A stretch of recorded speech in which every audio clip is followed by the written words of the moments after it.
At the end of the war, if there are 2 Americans and 1 Russian left, we win, said General Thomas Power. Welcome to Meltwater. Today, we'll show you everything you need to know about this game on Legendary Tactics.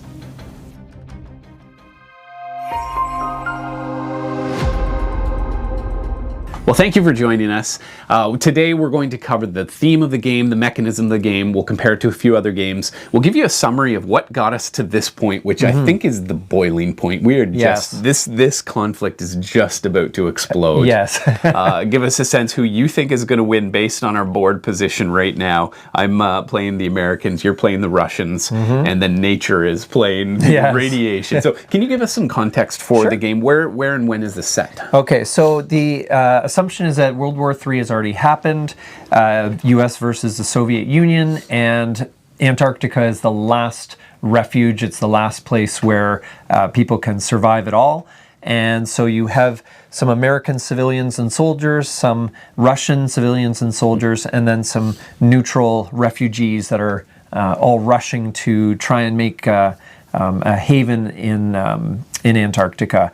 And so it becomes a game of, you're working with an ever decreasing play space in order to try and keep your forces, your guys alive. The last man standing at the end wins the game. And so it's a battle where you're vying for position on the board because the different toxic spaces or the dirty spaces are going to be encroaching. You have to decide, where am I going to make my last stand? How am I going to group my people together? And how am I going to recruit those new people who arrive onto my side? Because as we said in the introduction, whoever ends with the most players left or the most or any guys left. Yeah, if you've got one guy left and the other guy's out, then you're going to win. You win. So, it is a tense game that way. So should we shift into the mechanism? So how does a turn play out, and what do we need to do? The turns are very basic. Essentially what you do is you first assess. You have what they call the starvation phase. Yes, the game is that happy. And the spaces have a certain amount that they can support, certain amount of nutrition or resources available. So a regular snow space can support 2 units. This blue shiny ice spaces give +1 to that, so you can support 3. Fresh water there. And these stockpiles also boost not only the space they're in, but the space around them by 1. And so and those are portable. You can carry those with you. You move those with you. If you have a what they call a dirty space with the radiation symbol, then it's -1. So this neutral dude here, the snow space supports 2, -1 for the dirty token, and so this person can survive, at least for now, in that space because it does support 1. And there's also these dead spaces, and these are ones that are completely uninhabitable now. And no space can survive there. The future is bleak, my friend. Soldiers can move through or whatever, but that's it. Like there's no one that can survive in a starvation phase there. So and so you do the starvation phase. You see if there's anyone that can survive. If they're in a space where there's not enough resources, they can flee as long as there's room next door for to move into a friendly spot. But it can't be maxed out. It can't be maxed. You can't max them out. It has to be 1 fewer than what it would normally support. Right. So it has to be a friendly welcome to the space. It can't be like, oh, we're really tight on space. Like those people aren't welcome. Then there's almost this like foreigner complex. You got it. And actually, the fun thing is, if the only available space is an enemy space, then they will defect to that side, and they'll say, hey, if you take me in, I'll switch to your side. But if otherwise they cannot retreat anywhere else and they have to wander off into the wilderness or whatever, then they don't make it. Part of the strategy of the game is setting it up so that you do allow room for them to move and potentially defect. So it saves you a turn if you can plan out how to do that. Yeah, if you can get a whole bunch of guys to defect, then that's helpful to you. So, and then you take your actions. You can do any one of 5 actions. So march is just you move any number of units from one space to another.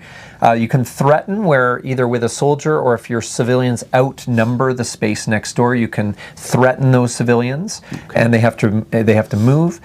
You can press gang, which is if you have a soldier next to a neutral, you can make them one of yours.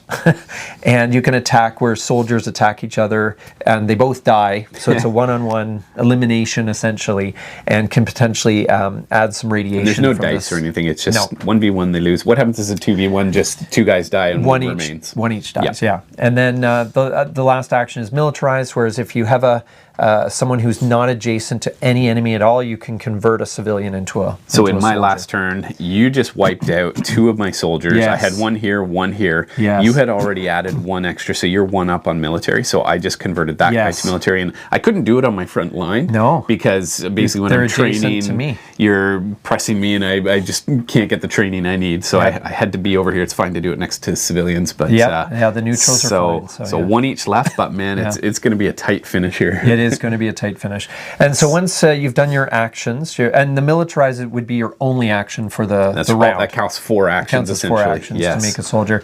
And then the last phase is the doomsday. And you can also cards. pass. Yes, and you can pass. Yes, if you just want to hold tight. That's true. So every turn, at the end of every turn, we get a new card, and that shows where the radiation is going to turn up next. So we have the 2 markers here, the cloud markers that show where the next 2 radiation tokens are going to arrive, and then there's a boat where the next refugee is going to arrive. Right, so you get a little bit of forward information. Yes. Yes. Not much, but yes, some. That's right. And so then you place that, and that can kind of cascade a little bit. You can't daisy chain, but you can, when you place a dead marker, then a dirty marker gets a token gets placed next to that. And then you flip the next card and you place the tokens to show where the next radiation is turning up in the next refugees. So thank you. And then that continues until there's only one of us left standing. So right now, before we show them how to play that, there are about 5 games that have tangential echoes of this game. I would say this game is very unique unto itself. Like there isn't one where you're like, oh, it's definitely inspired by this game or that game. So definitely. I would say, I mean, if you're someone who likes Pandemic, the idea of the spreading toxicity is sort of reminiscent of the spreading virus.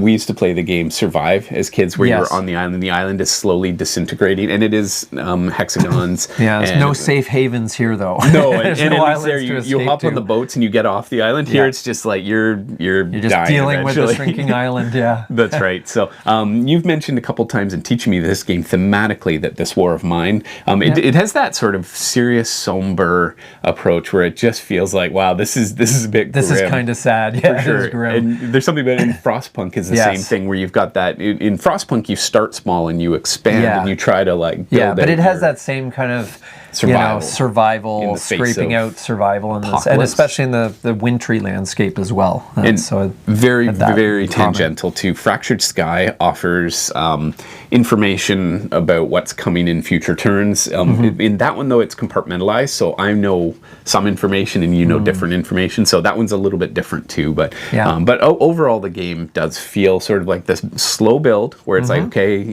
jostle for position, and then now we're going to get into the major conflict. See how there's a little bit of maneuvering, and of course you don't always know where the radiation's going to turn up. That's right. So it can be a bit challenging that way, because you have an idea of one turn ahead, but there's not a lot of planning long term. You're just trying to scurrying to the safest corner available. So let's do it. Let's dive in. I just turned this guy into military. Yes. Which in a future turn might allow me to convert these guys, but who knows if anything's going to happen. So, so do we need to? Have we triggered this? Yes, we did that. So, okay. So now it's your turn. You get 4 actions. I believe we're C3. Yes. So there's areas on the board where they've been marked for future. They mark the hexes, so you just have to check that. Okay, so first of all, we check for starvation. Right. And there are some spaces which look like they may be at risk, and they are. So this is a snow space, +1 for the ice, -1 for the dirty token there. So that can support 2. This can support 2, And in fact, with the Gives an extra there. stockpiles, it gives a boost to all the neighboring here, ones. But you get a +1 for the ice and a -1 for that. It's still so okay. We're still just hanging now in this one here, though, fortunately has the stockpiles, because otherwise there would be a risk there. That's a problem. So everyone looks good starvation-wise. Right. Even this guy it's 2 -1, so he's just barely hanging on. Wow, Yeah. there's not a lot of space There's left. not a lot of space. Yeah, I just want to make sure you got to protect your stockpiles, but also, make sure that they're running away from so the radiation is going to come in here, so it's going to expand in there. So, yeah, I don't like that. I'm going to move March here. That's one. Nice. And I'm going to threaten, I kind of want to illustrate the game a little bit as well. So I'm going to threaten this guy here. Okay. So then he will lose, and that's being threatened by him, or he can be outnumbered by those two. Yeah, you know what? Right? Actually, I'm going to, just to make this effective, I'm going to, oh no, he can't. So when he flees, I want to have him flee into my open arms. So, okay, because when he flees, he can't flee into a hex where he strains the resources. So this would be the 2 + 1 for the stockpile. So he can't go there, he can't go here, can't go here, can't go into the open space. So I'm going to move this for 2. Okay. Then I'm going to threaten with that soldier. Okay. And so he has to move into this space. Oh, wow. Yeah. Because, you know what? No, the stockpile isn't close enough. Oh, geez, that's okay. That is where. Okay, so sorry. So you're at move 2 now? Yeah, move 2. I'm going to do this just because I want to show the how this works here. So I'm going to go here for 3.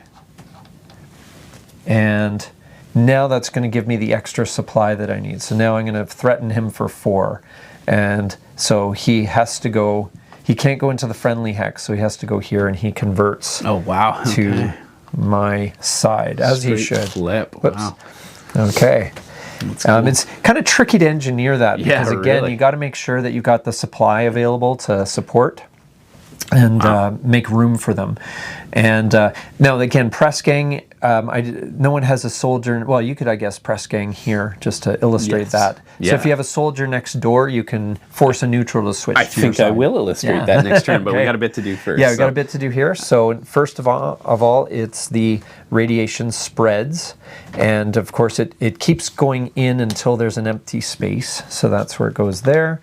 This one goes in and has to spread next door. So I'm going to make this one a dead hex there. Oh, and gosh, okay. I'm going to make this an irradiated that was hex. Punishing. That's punishing. That's rough. You're going to have to run now and escape man. that. Okay. And then we get a refugee. Right. Yeah. Where's the boat coming in? This is the boat here? Yeah, and it goes to the closest radiated hex where they can. I presume it's the farthest they can go to survive. So 1, 2, 3, 1, 2, 3. So either one. Right, and it's your turn, so you get to choose. Right? Yeah, I guess that's how I read the rules. I hope I have that part of it right. And sometimes the radiation rules are a little bit tricky, so I hope I got that right. Okay. If I made a mistake that way, let me know. But I'm pretty sure I got it. But anyway. Nice. So we have B5. Okay. Next up is B5 for radiation. H1. H1 is up here. And J2. J2. Oh, this is getting really nasty. Yes. Oh boy. Okay. So, oh man. So first of all, we check for. So these guys cannot live there, so they're going to have to flee. Yep. And they can't flee to an empty space. They have to flee to where they've got room here. You've got room there. How many can flee there? 1 there. Just 1. This one is canceled out, so that one can support 2. So no, he can't run because there's not enough. It has to be fewer than what's available. Yeah. So I think these guys are both dead. They can't run anywhere. It's a bit rough, but I can conscript this guy, right? Into that space? Yes. Sorry, I can conscript him there. That's your action. Just checking to see if there's any other radiation concerns. I don't think so. Okay. Ooh, this is rough, but we'll switch that guy. So that is my press gang. Yep. Okay. That's 1. 2. Yep. Yeah, the stockpiles. Oh gosh, I think I need to move there. Oh boy, this 3. Okay. And Now you can threaten. yeah, gosh, this is a bit rough. I'm gonna threaten someone off of. Okay, so Oh, actually, wait a second. Yeah, let's threaten this guy away. okay, so he can move here. So when you're threatening, it's you can move into like a safe Right. space or even an empty space, if I'm not mistaken. So you can go there. So that would be yeah, because this supports 2 + 1 is 3. Yeah. So when you threaten, they can move more freely. It's when they're being chased by the starvation that it's a harsher setup, if I'm not mistaken on that. So. Okay, so let's finish our radiations. Okay, so this one here is placed. So wherever you. Oh, sorry. You're going to place that probably in that space. Yeah, right there. Yes. You might as well. Yeah. I think that's the only option. Yeah. Then this one is placed here. And I guess this would be the only space. So that triggers to a skull. And then you would cascade this one just to Yeah. here. I think that's how that goes. Okay. And that guy's, well, I think it's safe to say he's not going to escape. Yeah, I think he's done for. Okay. And then the refugee comes in from here and can go to the nearest radiated space where they're. And again, I always figure it's wherever they can survive. I don't know whether it's just the nearest radiated space, in which case it would go here. Probably that would be Right. I don't know whether they would run to where they could at least live, but maybe that's giving them a bit too much agency. That one of there's too many there for the starvation phase. Yes, so there will have to be some movement there. Okay. Yeah. Well, thank you for joining us. We just wanted to illustrate a couple of turns, give you an overview of the game. If you would like to see the rest of the game, we'd like to invite our members to join us. Just subscribe to Legendary Tactics. We always appreciate people joining the channel. Thank you for supporting our work. All right, until next time, get out there. Get gaming And be legendary.